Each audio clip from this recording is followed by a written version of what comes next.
I think Matthew Knies should be in this lineup. I think that he is better than guys that are in the lineup. He's just going to be more effective than other guys in the lineup. He just is. I don't care what year he was born. I don't. He is a better hockey player. He produces more. He is more effective. He is more noticeable than certain players on the bottom six that are in that spot right now.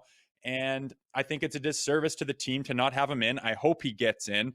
Maybe you're going to let him see what playoff hockey is all about and then try to get him in. But I just think from the standpoint of you got to put together the best team you can possibly do for this playoffs, and you're not having that person in the lineup, I just don't think it's right. And they weren't ready to do it, obviously. But again, with a team that's been able to jumble the lineup all year long, if you had a rock solid 20 guys that have been together and you don't want to break that up to bring in Knies, a college kid who doesn't have the experience, fine, I get that. But these guys have been playing with everyone and their dog all season long. It's not going to throw anyone off to have him in the lineup. So I was disappointed to see that. So I totally get where you're coming from, but has anybody who he would potentially take out, as Zach Aston Reese, have they given Toronto a reason to take them out of the lineup? Because I see where you're coming from, but I think it's an easier move to make to bring in a rook to get the team going, if you will, maybe following a loss than it is to start him out in the big lights of the Stanley Cup playoffs. I actually have no issue with it because I think you look in general, there hasn't really been a guy where I've been disappointed in our set. You know, he's been terrible. Like it's time to take him out, right?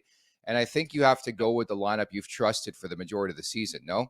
I mean, does Zach Aston Reese play good lately, and has he done well? Absolutely. And if he's been making mistakes and been struggling, then it would be a no-brainer. But this is the NHL, and this isn't fairness and la di da. And you deserve it. We're going to give you your time. It's not about that. Zach Aston Reese at his best is not as good as Matthew Knies, just as a hockey player. That's just what I believe.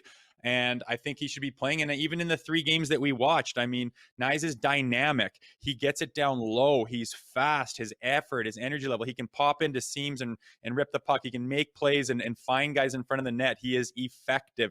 And you can roll that fourth line out with Matthew Nyes on it and keep that train rolling. It's all about momentum and depth and keeping that thing rolling. And I think he can do that better than other players on the roster. Just bottom line, I don't care how good Zach Aston Reese has been in the last month.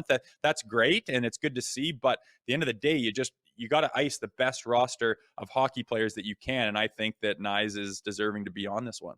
But is there really a role for this guy in the top 6 right now? Because I'm in the firm belief if you're not playing Matthew Knies in the top 6, he sure as hell's not playing in my bottom 6 when everything's on the line. Like I need reliability. I need some veterans. I need that guy who's gonna, check a Ryan O'Reilly and a Chari, a guy who's been there before.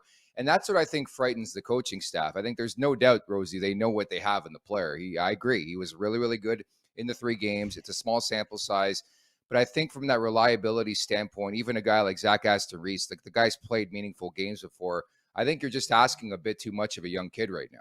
Yeah, that's the argument against it, and they've gone that direction, obviously. But I just don't see him cracking the top 6. And I understand that he's better. Everyone's better playing in the top 6 with those players, and everyone's going to be more effective playing with those players.